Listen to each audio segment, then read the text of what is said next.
কিয়ামতের ছোট বড় আলামত নিয়ে মুসলিম উম্মার মধ্যে প্রায় এক বিশেষ আগ্রহ কাজ করে। এই আলামতগুলোর মধ্যে ইমাম মাহদী আলাইহিস সালামের আগমন এবং ইয়াজুজ মাজুজের বহির্গমন অন্যতম গুরুত্বপূর্ণ। কিন্তু এই দুটি মহাঘটনার সময়ক্রম নিয়ে আমাদের অনেকের মনে প্রশ্ন জাগে, কে আসবে আগে? ইমাম মাহদী কি ইয়াজুজ মাজুজের ফিতনা শুরু হওয়ার আগে পৃথিবীতে ন্যায় ও ইনসাফ প্রতিষ্ঠা করবেন, নাকি তার পরে আবির্ভাব হবে? এই বিষয়টি নিয়ে পরিষ্কার ধারণা না থাকলে অনেক সময় মুসলিমরা বিভ্রান্তিতে ভোগেন এবং শেষ জামানা সম্পর্কে ভুল ধারণা পোষণ করেন। আজ আমরা ইসলামের সুমহান শিক্ষার আলোকে গভীরভাবে জানব, ইমাম মাহদী কি ইয়াজুজ মাজুজের আগমনের পূর্বে আসবেন? এই দুটি ঘটনার সঠিক সময়ক্রম কি এবং ইসলামী শরীয়ত এ বিষয়ে কি বলে, যাতে মুসলিমরা শেষ জামানা সম্পর্কে সঠিক জ্ঞান লাভ করতে পারেন এবং ভিত্তিহীন গুজবে কান না দেন। আসসালামু আলাইকুম রহমতুল্লাহ। আপনারা দেখছেন উম্মা কণ্ঠ, যেখানে আমরা ইসলামের সমৃদ্ধ ইতিহাস ও জীবনের গভীর শিক্ষাকে আপনার হৃদয়ে পৌঁছে দেওয়ার চেষ্টা করি।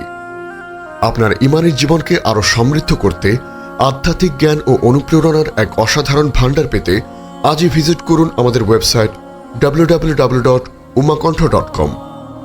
প্রিয় শ্রোতা, কিয়ামত হল এক সুনিশ্চিত সত্য এবং এর পূর্বে বেশ কিছু বড় বড় আলামত প্রকাশ পাবে। এই আলামতগুলোর মধ্যে ইমাম মাহদী আলাইহিস সালামের আগমন, দাজ্জালের ফিতনা, ঈসা আলাইহিস সালামের অবতরণ এবং ইয়াজুজ মাজুজের বহির্গমন বিশেষভাবে উল্লেখযোগ্য। এগুলো সবই কিয়ামতের নিকটবর্তী সময় সংঘটিত হবে। তবে এই মহা ঘটনাগুলোর একটি নির্দিষ্ট ধারাবাহিকতা রয়েছে, যা সহিহ হাদিসের মাধ্যমে বর্ণিত হয়েছে।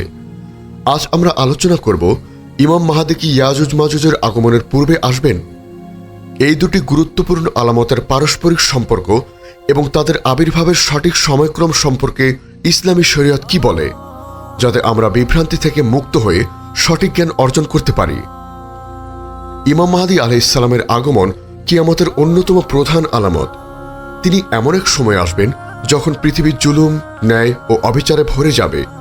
তার প্রধান কাজ হবে পৃথিবীতে ন্যায় ও ইনসাফ প্রতিষ্ঠা করা এবং মুসলিম উম্মাকে ঐক্যবদ্ধ করে ইসলামী খিলাফতের পুনর্জীবিত করা। তার এই শাসনকাল 7 থেকে 9 বছর বা মতান্তরে 19 বছর স্থায়ী হবে। এই সময়ের মধ্যে পৃথিবী এক অভাবনীয় শান্তি ও সমৃদ্ধির মুখ দেখবে। মানুষ অর্থনৈতিকভাবে এতটাই সচ্ছল হবে যে জাকাত নেওয়ার মতো মানুষ খুঁজে পাওয়া কঠিন হবে। এটি হবে মুসলিম উম্মার জন্য এক স্বর্ণযুগ, যেখানে ইসলাম তার পূর্ণাঙ্গ রূপে পৃথিবীতে প্রতিষ্ঠিত হবে। অন্যদিকে ইয়াজুজ মাজুজ হল মানবজাতির দুটি শক্তিশালী এবং ধ্বংসাত্মক গোত্র, যাদেরকে আল্লাহ তাআলা বহু পূর্বেই জুলকারনাইন আলাইহিস সালামের কর্তৃক একটি প্রাচীরের পেছনে আটকে রেখেছেন। সূরা কাহফে তাদের কথা উল্লেখ রয়েছে। তারা কিয়ামতের কাছাকাছি সময়ে পৃথিবীতে উন্মোচিত হবে এবং পৃথিবী জুড়ে ব্যাপক ধ্বংসলীলা ও বিপর্যয় ঘটাবে। তাদের সংখ্যা হবে অগণিত এবং তারা এত দ্রুত ছড়িয়ে পড়বে যে কোনো শক্তি তাদের মোকাবেলা করতে পারবে না। তারা সামনে যা পাবে সব ধ্বংস করে দেবে এবং পানি পর্যন্ত শুকিয়ে ফেলবে। তাদের উন্মোচন হবে কিয়ামতের এক ভয়াবহ আলামত। ইসলামিক স্কলারগণ এবং সহিহ হাদিসের বর্ণনা অনুযায়ী কিয়ামতের বড় আলামতগুলোর একটি স্পষ্ট ধারাবাহিকতা রয়েছে। এই ধারাবাহিকতা অনুসারে ইমাম মাহদী আলাইহিস সালাম ইয়াজুজ মাজুজ আগমনের পূর্বেই আগমন করবেন।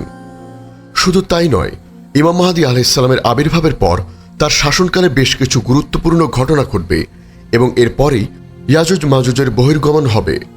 চলুন এই ধারাবাহিকতাটি একটু বিস্তারিতভাবে আলোচনা করা যাক। প্রথমে ইমাম মাহদী আলাইহিস সালাম আত্মপ্রকাশ করবেন। তিনি মক্কায় বায়াত গ্রহণ করবেন এবং মুসলিম উম্মার নেতৃত্ব গ্রহণ করবেন। তার নেতৃত্বে পৃথিবী থেকে জুলুম ও অন্যায় দূর হয়ে যাবে এবং তিনি ন্যায় ও ইনসাফ প্রতিষ্ঠা করবেন। এরপর তার শাসনকালে মুসলিমরা মালহামা কুবরা বা মহাযুদ্ধ রোমানদের বিরুদ্ধে বিজয় লাভ করবে। এই যুদ্ধের পরপরই দাজ্জালের মহাফিতনা শুরু হবে। দাজ্জাল হবে মানবজাতির জন্য এক চরম পরীক্ষা, যে নিজেকে রব হিসেবে দাবি করবে এবং অলৌকিক ক্ষমতা দেখিয়ে মানুষকে বিভ্রান্ত করবে। দাজ্জালের ফিতনা যখন চরম আকার ধারণ করবে, তখন ঈসা আলাইহিস সালাম আসমান থেকে দামেস্কের সাদা মিনারের কাছে অবতরণ করবেন। তিনি ইমাম মাহদী আলাইহিস সালামের পেছনে ফজর সালাত আদায় করবেন এবং এরপর দাজ্জালকে হত্যা করবেন। দাজ্জালের ধ্বংসের পর পৃথিবী সাময়িকভাবে শান্তি লাভ করবে। এই শান্তির সময়টি খুব বেশি দিন স্থায়ী হবে না। হযরত ঈসা আলাইহিস সালাম যখন দাজ্জালকে হত্যা করবেন এবং মানুষজন আল্লাহর শুকরিয়া আদায় করবে, ঠিক তখনই ইয়াজুজ মাজুজের বাঁধ ভেঙে যাবে এবং তারা পৃথিবী জুড়ে ছড়িয়ে পড়বে।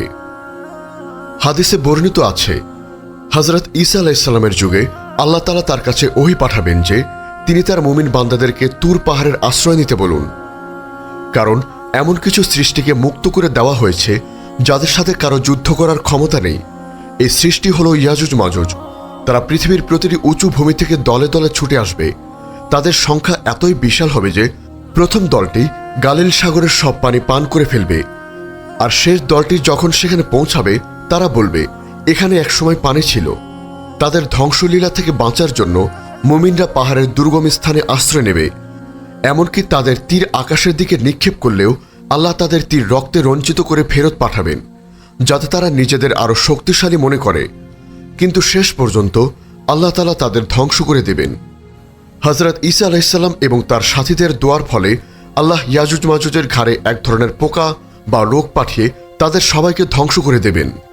তাদের মৃতদেহ পচে পুরো পৃথিবীতে দুর্গন্ধ ছড়াবে। এরপর আল্লাহ তাআলা একদল পাখি পাঠাবেন যারা তাদের মৃতদেহ বহন করে নিয়ে যাবে এবং পৃথিবী পরিষ্কার হবে। সুতরাং এই বর্ণনা থেকে স্পষ্ট যে ইমাম মাহদী আলাইহিসসালাম ইয়াজুজ মাজুজের আগমনের পূর্বেই হবে। ইমাম মাহদী এসে পৃথিবীতে ন্যায় প্রতিষ্ঠা করবেন। এরপর দাজ্জালের আগমন ঘটবে এবং দাজ্জালকে হত্যা করার জন্য ঈসা আলাইহিসসালাম আসবেন। হযরত ঈসা আলাইহিসসালামের উপস্থিতিতেই ইয়াজুজ মাজুজের বাঁধ ভেঙে যাবে এবং তাদের উন্মোচন হবে। এই ধারাবাহিকতাটি আমাদের জন্য অত্যন্ত গুরুত্বপূর্ণ।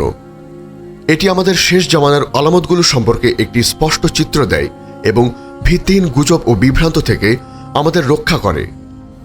মুসলিম হিসাবে আমাদের কর্তব্য হল কিয়ামতের আলামতগুলো সম্পর্কে সহিহ হাদিসের জ্ঞান অর্জন করা, আল্লাহর উপর পূর্ণ আস্থা রাখা এবং নিজেদের আমল ও তাকওয়াকে মজবুত করা।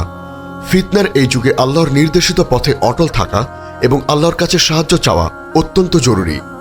মনে রাখবেন, আল্লাহ তাআলা সকল ক্ষমতার অধিকারী এবং তিনি জানেন সকল ঘটনার চূড়ান্ত সময়ক্রম। আল্লাহ তাআলা আমাদের সকলকে ইমাম মাহদী আলাইহিসসালাম সম্পর্কিত সঠিক জ্ঞান লাভ করার এবং কিয়ামতের আলামতগুলো বোঝার তৌফিক দান করেন। তিনি আমাদের কঠিন সময় ধৈর্য ধারণ করা এবং তার উপর পূর্ণ ভরসা রাখার শক্তি দিন। আল্লাহুম্মা আমিন। আমাদের এই মহৎ বার্তা ছড়িয়ে দিতে অনুগ্রহ করে চ্যানেলটি সাবস্ক্রাইব করুন এবং বেল আইকনটি প্রেস করুন। আমাদের ফেসবুক পেজ ফলো করে উম্মাকণ্ঠ পরিবারের একজন সদস্য হন। ইসলামিক ব্লগ ও রিসোর্স পেতে আজই ভিজিট করুন আমাদের ওয়েবসাইট www.ummakontho.com।